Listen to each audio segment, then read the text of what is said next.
Alright everybody, this is going to be a real quick around the world update. I got a lot of stuff going on, a lot of changes happening. My truck is in the shop, so I'm stuck at home. I've been doing a lot of stuff today, so we're going to get a lot of updates. First of all, my 29-gallon Miscellaneous tank. I've had a request to do some more video of my African butterfly fish, so that will be coming up. I'm not going to get into the specifics of water parameters and all that kind of stuff. I'll go over some basics, but all that's available. Just do a little simple research and you can find out all that kind of stuff. What I'm going to do is talk about my experience of owning it and what I've encountered, the behavior, feeding habits, issues I've had with other fish, etc.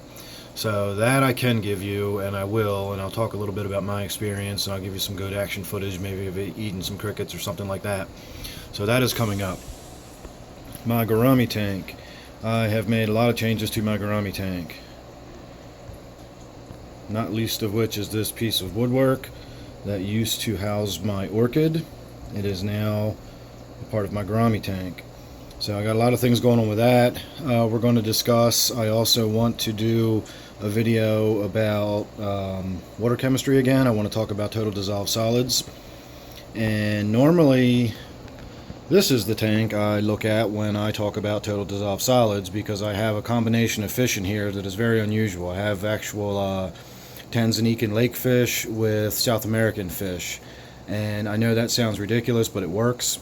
And I can explain why that works, but before we get there, we need to start simple and just start figuring out what total dissolved solids and water chemistry mean. So what I think I'm going to do is do these little series of bite-sized chunks about water chemistry rather than try to tie it all together.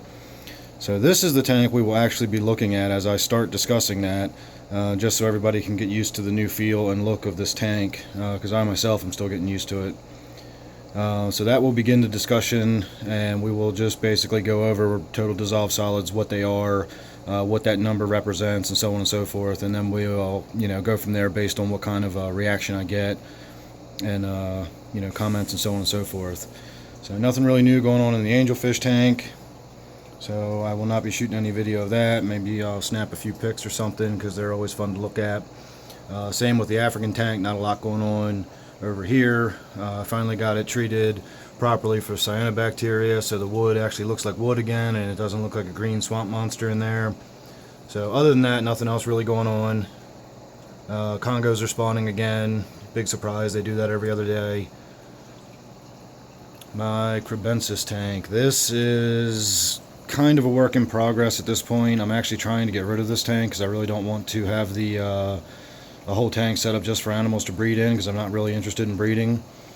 The lights that I had on here were not working properly, so I've just sort of rigged up an old aquarium hood. It's not nearly enough light to light this tank, but it's serving its purpose for now, so this is kind of a, we'll see where this one goes.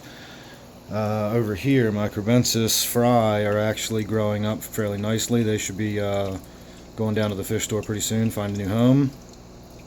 This is my crayfish tank that used to have my electric blue crayfish in it, and he passed away recently because I failed to put the lid back on, and he climbed out the top and made his way across my basement and couldn't find water.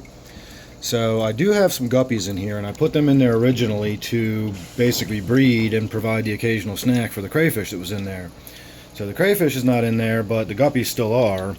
So what I think I'm going to do is just go down to my local stream across the street and catch myself a crayfish or two and sort of revamp this tank a little bit and just put some crayfish in there. They won't be electric blue, but they'll still be cool looking. They'll be fun to watch, and it'll get back to that sort of balance of the guppies breeding like crazy, and then the crayfish will have a little something to snack on as time goes by. And so keep on there. Something's going to happen with this tank. I'm going to do something with it. I just don't know what yet, but that'll still be just a nice little simple play around tank. Nothing really new going on in my marine tank, but there's a look at it. This is another biggie. We're going to talk a lot about this tank coming up here soon. This is my Brackish tank. I've got it all cleaned up. My puffer in there is looking great. All my other fish are looking fantastic. I have redone the way I've got my filtration set up here. I have changed over to having a sponge filter. There's a reason I actually have it out of the water like that. Again, this is all going to get talked about. And this brackish tank will be very significant when we talk about total dissolved solids. But again, that'll be down the road a little bit when we start getting into the little more complicated stuff about fish physiology and how the dissolved solids in the waters affects the fish. And last but not least, well, technically I guess that would be the last tank, but we're not even going to talk about that. That's just got shrimp and snails in it for food. My nano tank, I've also done some modifications to this. I've changed the lighting on it, I've changed my filtration, we've made some new additions to the community. So we've got a lot going on in this tank too that I will also be talking about. So this is not obviously going to all be in one video. These are all just things I got in the works, and hopefully over the next few days you guys are going to get a bunch of videos coming out of here. So stay tuned and look forward to my brackish tank, because I think I'm going to do a lot more about my brackish tank here coming up soon. I really still do want to encourage people to do brackish tanks. They're a lot of fun. Alright everybody, thanks for watching.